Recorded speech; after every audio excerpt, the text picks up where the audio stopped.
ఇన్ని రోజులు మణిరత్నంకి మనం అందరం పెద్ద ఫ్యాన్. కానీ ఈ సినిమా చూసిన తర్వాత మణిరత్నంని చేయాలనిపిస్తుంది బ్యాన్. ఈ సినిమా చూసిన తర్వాత శృతి హాసన్ కూడా అంటుంది, నానా నీకు దండం పెడితే ఆపే ఇంకా అని.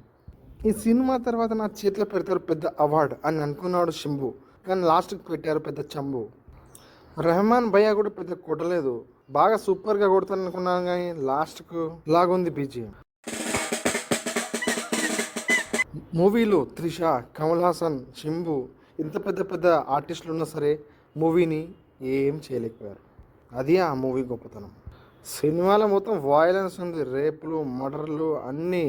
సందీప్ రెడ్డి కన్నా ఎక్కువ వాయిలెన్స్ ఉందని నిరూపించుకోవాలనుకున్నాడేమో Maniratnam. Thug Life cinema start అవ్వగానే ఏమనిపిస్తుందంటే ఎప్పుడు అయిపోతుందో అని అనిపిస్తుంది. కొంతమంది అయితే టగ్ లైఫ్ సినిమా చూసిన తర్వాత సినిమా నుంచి సన్యాసం తీసుకుంటామని యాదగిరి టగ్ నడుచుకుంటూ వెళ్ళిపోయారు. అదేదో మూవీలో హార్డ్ డిస్క్ పోయినట్టు ఈ మూవీలో కూడా స్క్రిప్ట్ ఎక్కడ పోయిందని అందరూ వెతుకుతున్నారు. దానికి వచ్చేసి టగ్ లైఫ్ తీసిన ప్రొడ్యూసర్కి మిగిలింది బొగ్గు లైఫ్. సో ఇది టగ్ లైఫ్ రివ్యూ. దీనికన్నా మించి మనం ఏం చేయలేం మూవీని, ఇది ఇంతే. సో మీరు సబ్స్క్రైబ్ చేయండి. మినిమం 1000 likesని ఏం చేస్తున్నాం.